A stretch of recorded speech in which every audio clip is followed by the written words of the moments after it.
ফুচকা খেতে ভালোবাসে না এমন মানুষ খুবই কম আছে। আর এখনকার সময় পেট ভরে ফুচকা খাওয়ার আগে পকেট খালি হয়ে যায়। 10 টাকা এখন মাত্র 4টা ফুচকা দেয়। আমার মতো যারা ফুচকা লাভার তারা পেট ভরে ফুচকা খাওয়ার আগে বরের পকেট খালি হয়ে যাবে।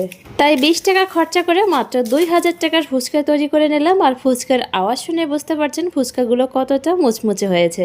ফুচকা বানানোর জন্য আমি এখানে দিয়ে দিচ্ছি 2 কাপ পরিমাণে গমের আটা, এর সাথে দিয়ে দিচ্ছি হাফ কাপ পরিমাণে সুজি, স্বাদ মতো নুন দিয়ে দিচ্ছি। সুজিটা আমি এখানে ছোট দানা সুজি ব্যবহার করেছি, মোটা দানা সুজি ব্যবহার করা যাবে না।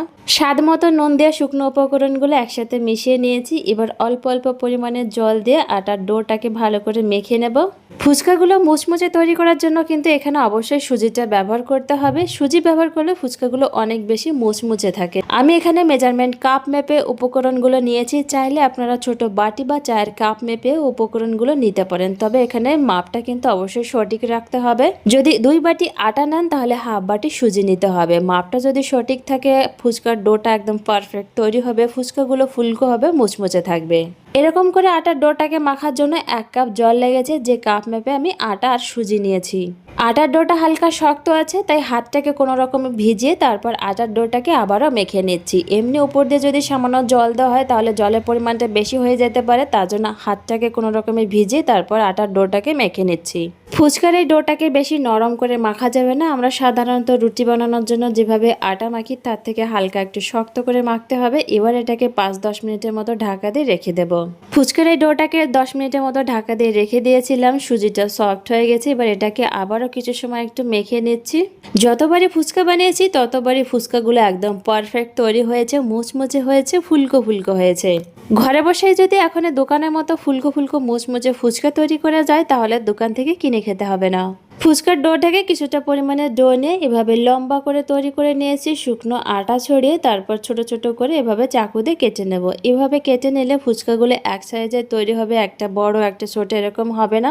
অনেকেরই কমেন্ট থেকে ফুচকাগুলো ভেজে নেওয়ার পরে ফুচকা মুচমুচে হয় না, এক সাইডে মোটা হয়, এক সাইডে পাতলা হয়। এই সমস্যাগুলো কম বেশি সবারই থাকে। তবে আজকের ভিডিওতে ছোট ছোট টিপসের মাধ্যমে শেয়ার করব কিভাবে ফুচকা পারফেক্ট তৈরি করা যায়। ফুচকার ডোটাকে চাকু দিয়ে ছোট ছোট করে কেটে এভাবে হাত দিয়ে গোল করে নিয়েছি। হাত দিয়ে এভাবে একসাথে 3টা গোল করতে পারলে এক একটা করে আর গোল করতে হবে না, একসাথে সবগুলো তাড়াতাড়ি গোল করা হয়ে যাবে। এবার শুকনো আটা ছড়ে এভাবে ফুচকার পাপড়িগুলোকে বেলে নিতে হবে। আর এই পাপড়িগুলো কিন্তু বেশি মোটা করাও যাবে না, আর বেশি পাতলা করাও যাবে না।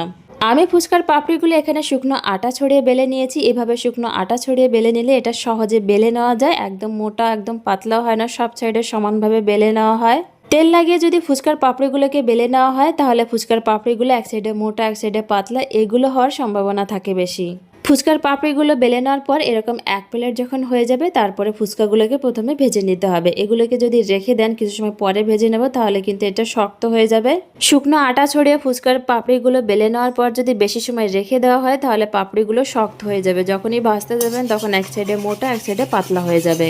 তাই ফুচকার পাপড়িগুলো 1 প্লেট প্রথমে বেলা হয়ে গেলে ভেজে নিতে হবে। যদি দুজনে কাজটা করতে পারেন তাহলে একজনে বেলে দেবেন, একজনে ভেজে নেবেন। এটা হচ্ছে সবথেকে সহজ। ফুচকা ভাজার জন্য তেলটাকে একদম ভালো করে গরম করে নিতে হবে। তারপর একটা পাপড়ি দিয়ে তেলটাকে এরকম নাড়াচাড়া করতে হবে, তাহলে ফুচকাগুলো 2 সাইডে সমানভাবে পারফেক্ট ফুলকো হবে। এক সাইডে মোটা এক সাইডে পাতলা এরকম কিন্তু হবে না।